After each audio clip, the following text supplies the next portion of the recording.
Welcome to our fourth video on practical investigation and data analysis skills development. In this video, we are going to be looking at some background skills around measurements. So we're going to look further into the concept of scientific notation, order of magnitude, and significant figures. So when taking measurements, we've got a few things that we need to consider.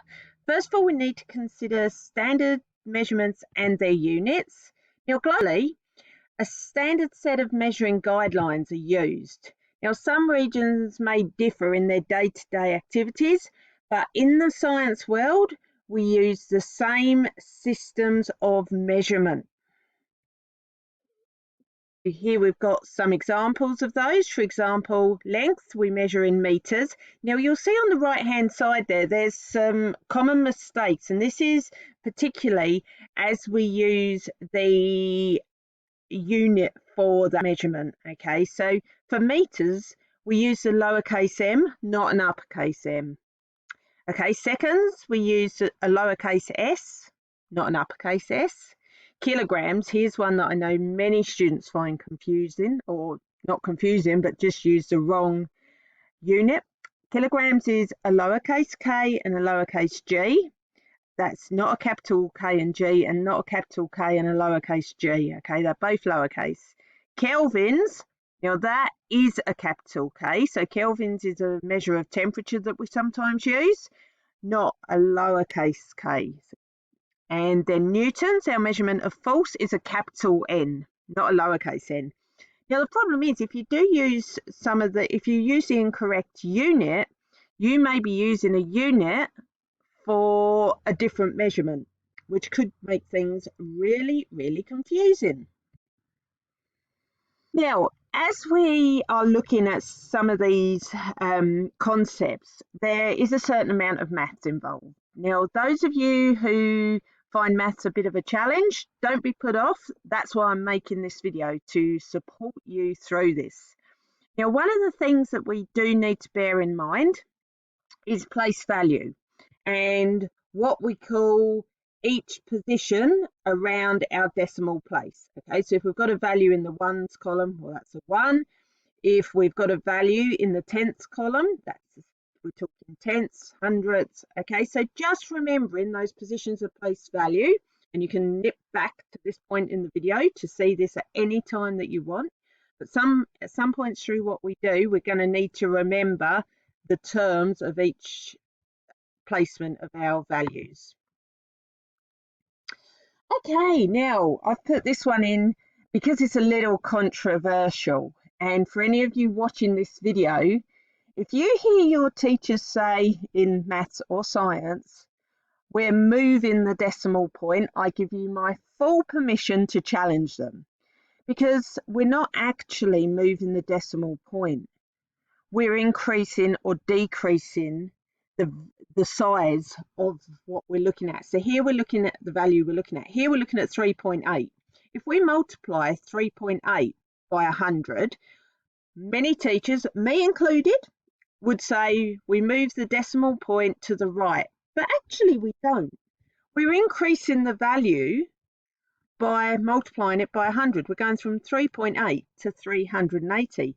Effectively, I'm not moving the decimal point to the right, I'm actually moving the figures, the values, to the left.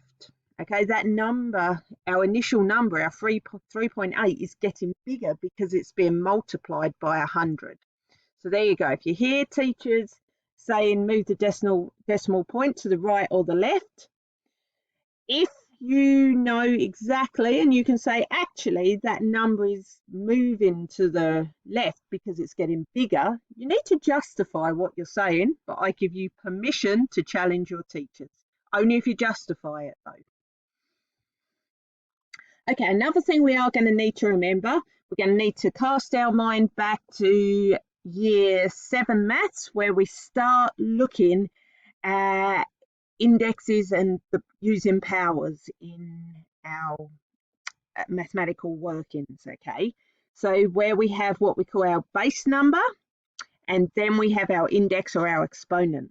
All right, so looking at this, which is 2 to the power of 4, okay, we know that that means our 2 being multiplied by 2 4 times. Okay, so it's not 2 multiplied by 4, it's not 4 multiplied by 2, it is 2 multiplied by 2, multiplied by 2, multiplied by 2. Now, this is quite important that you remember this for what we're about to do. So just a bit of revision of some maths that sometimes you may find a bit tricky. All right, let's move on. So first up, we're going to look at this concept of scientific notation.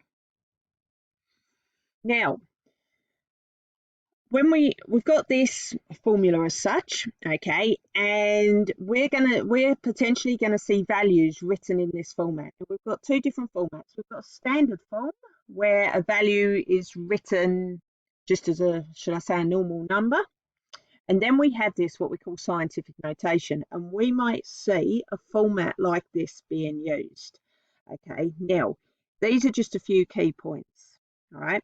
Where C to the left of the multiplication sign is any value from, this is saying from 1 to 10. Now basically what that means is any value up to 9.99999, okay, from 1 could be placed there. Multiplied by our base of 10 and then a power. Now this has to be in an integer form, which means no decimals, but it can be an integer, remember, can be a positive or a negative. Okay, so just bearing that in mind, here we've got an example. So we've got 2.5 times 10 to the power of 12. Now, oh dear, look, you could challenge me if I was actually in front of you. That 12 means move the decimal 12 spaces to the right. So this value is going to get bigger. Okay, so we're going to go 1, 2, 3, 4, 5, 6, 7, 8, 9, 10, 11, 12. I've just gone off the screen. Okay, giving us our value here. So if we're multiplying by that, our power is that positive value, our initial value here, our coefficient, so we call it, is going to become a bigger value than what it is. Okay, that's going to increase that value. Here, where we're multiplying by a negative, we're moving our value, we're moving our decimal, oh dear, 5 places to the left. 1, 2, 3, 4, 5. So this value is actually going to become even smaller. It's already a small value, but it's going to become even smaller. Okay. So here we have what we call our powers of 10. Okay, and you can see from this table, 10 to the power of 0 is equal to 1. 10 to the power of 1 is equal to 10. 10 to the power of 2 is equal to 100. 10 to the power, if I'm going back smaller numbers, 10 to the power of negative 1 is 0.1.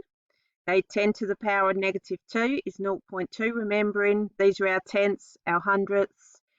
A few other things to remember, we've got our measurement sizes as such here. Okay. These are just really useful to remember. Can you see any patterns numerically here? So 10 to the power of 1 only has 1 0. 10 to the power of 2 has 2 zeros. 10 to the power of 3, 3 zeros. And remember, it's what we mean by this. So 10 to the power of 2 is 10 times 10. That's 100, okay? But recognizing that pattern there. So 10 to the power of minus 5 has got 1, 2, 3, 4, 5 0. Okay, so just again looking at some of our measurements that we might use quite often in science and their units. Okay, so we've got our nano there, and we can see already, because we've learned our scientific notation, we're starting to learn these powers of 10, that a nano is 10 to the negative 9. Okay, 1, 2, 3, 4, 5, 6, 7, 8, 9 significant figures after that decimal point. Our micro, 10 to the negative 6. We've got our milli, our kilo. So now with our kilo, we 10 to the power of 3. Okay, so 1, 2, 3, and our 10. All right, 1, 2, 3, and our 10. Just remember that after in front of our decimal point. So we know that when we're in positive values, we actually count the zeros. Okay, so just a reminder of what we're talking about in terms of scientific notation is that coefficient before the multiplication. It's that base of 10 and then our power, which decides which way, dare I say it, that decimal point moves.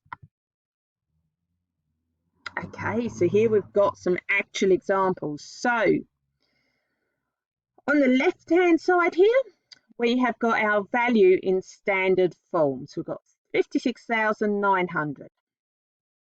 Alrighty, now what we're looking at is our decimal point. So our decimal point would be here.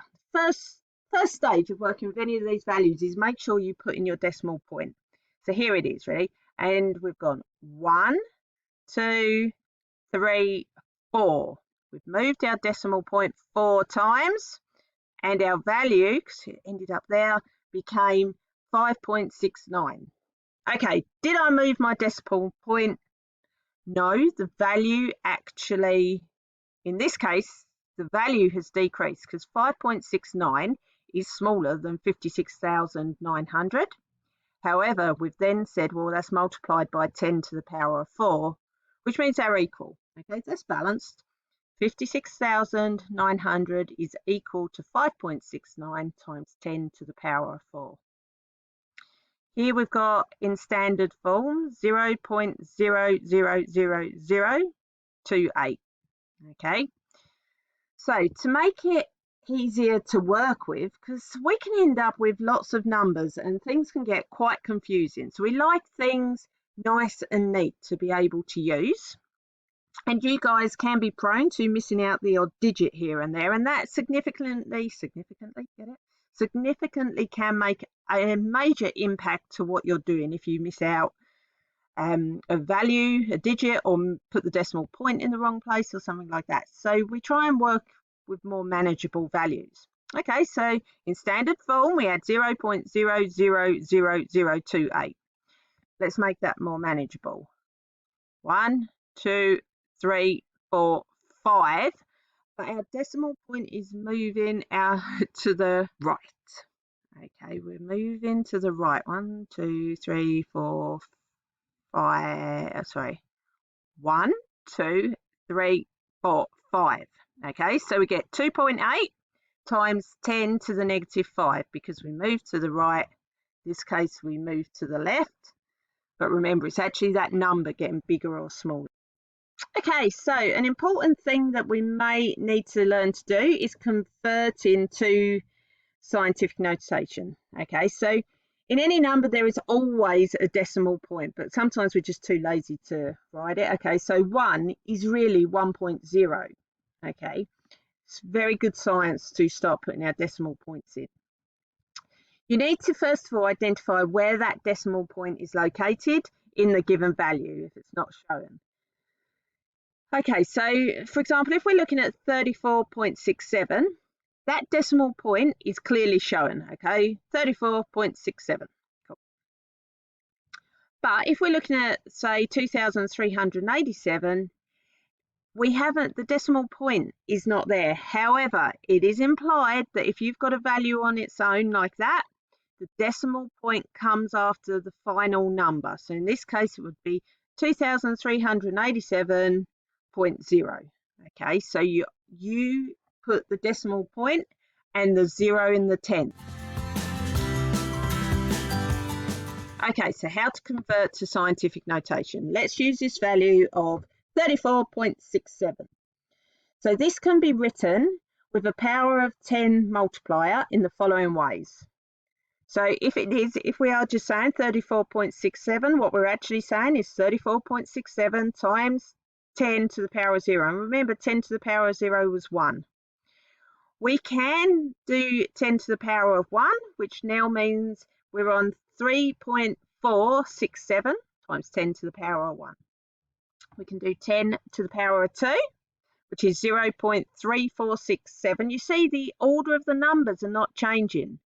It is the fact that we're multiplying by that power of 10 that effectively moves the decimal point. I need a kind of swear jar for each time I say moves the decimal point, remembering it is actually the value that's getting bigger or smaller. Here, we've gone 346.7 because we've effectively moved the decimal point in the opposite direction. We've moved it against -1. Sorry, that should be a multiplication sign there. Oops.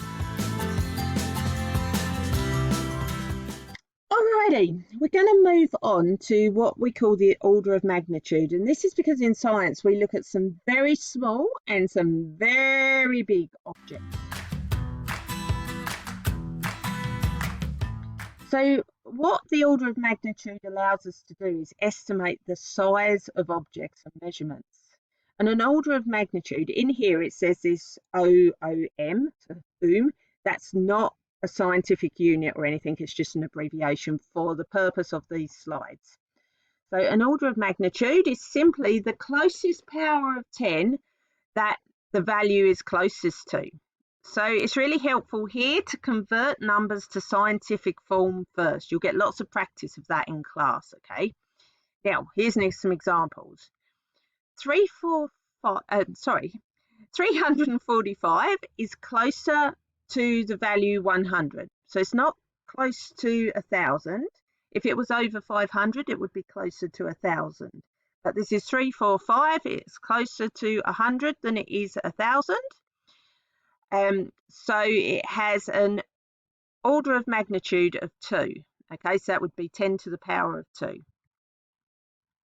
867 is closer to 1,000. Okay, so that would have the order of magnitude of 3, so 10 to the power of 3. 0.2 is closest to the value of a hundredth. So it would be a tenth there, a hundredth.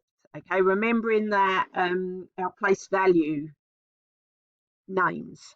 So tenth, hundredth. So because it's closest to 100, it has hundredths.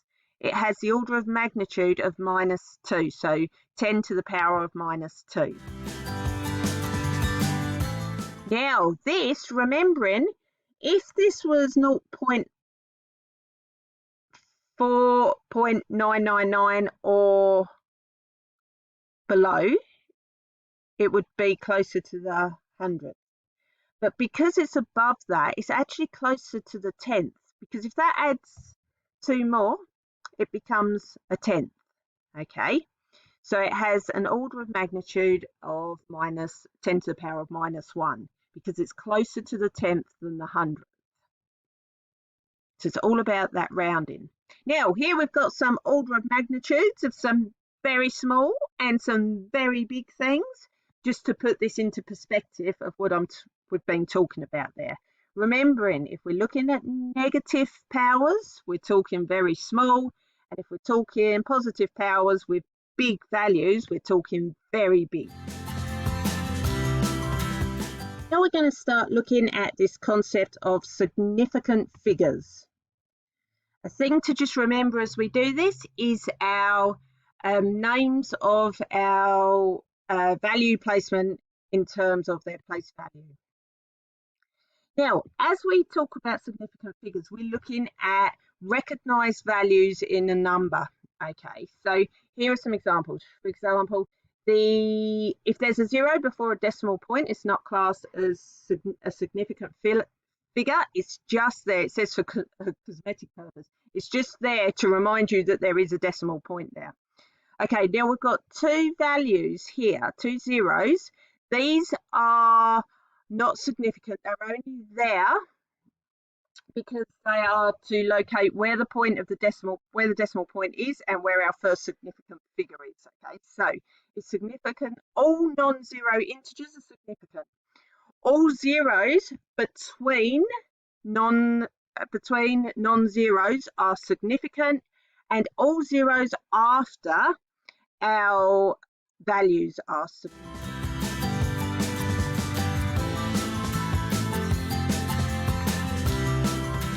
So how can we get more accurate by doing a calculation? Well, we can't, basically. The value 3.2 has two significant figures and is accurate to a tenth, okay, because we've got a value in the tenth. Two significant figures, that's accurate, okay. The value 9.45 has three significant figures, and that's accurate to 100th. It has a significant figure in the 100th column. 0.338624338 has 9 significant figures, okay, and is accurate to billionths. And then, yeah, we're not even going there.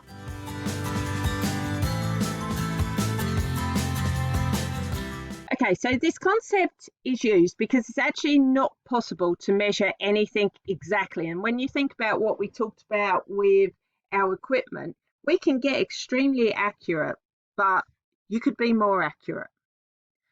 Okay, so also to prevent writing a long string of numbers that can be obtained when using a calculator, because when you use your calculator, you could get, or you often do get, this really, really long string of numbers. Now, many students and many of us, when we transpose those values from the calculator to paper, we might miss a digit, put the decimal point in the wrong place and things like that. So there's room for error. So if you did this calculation on a calculator, so 3.2 divided by 9.45, there's your answer. But using another calculator, we could get this. So that's why we then round to significant figures. Okay, so we've got some rules when we're using significant figures. All non-zeros are significant, and any zeros between non-zeros are significant. So 1203 has 4 significant figures. Any zeros to the right of a decimal point are significant. So like this value has 1, 2, 3, 4, 5 significant figures.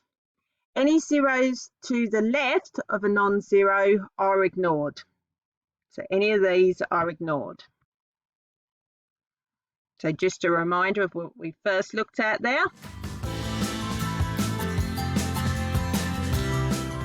Okay, so here's some examples. 2.352, 4 significant figures, 1, 2, 3, 4. Remembering here, our decimal point comes here. So we've got 4 significant figures, 1, 2, 3, 4. 4 significant figures again, our decimal point falls there. Okay, this only has 1 significant figure. Remembering that rule that anything between the decimal point and the whole number is not a significant figure. This has 2 significant figures, 1, 2. That is not a significant figure there. 5 significant figures, 1, 2, 3, 4, 5, and so on. Now, I made an error in the video earlier on purpose. After listening to this, has anyone picked up where that error was? Now, just to let you know, these are answers based on the current VCE and IB guidelines for our sciences. Okay, so in summary, really quickly, scientific notation. We can write numbers in what we call standard form, or to simplify it in scientific notation like this. Order of magnitude is looking at that closest power for our objects, very small, very large, and these were some examples. And significant figures are looking at those values that are significant to what we're talking about. Remembering that our zero, any zeros to the left of a value or our decimal point, if it's not got a significant figure in front of it, is 0, and these are not significant either. Okay. Thanks for watching, and I'll see you soon.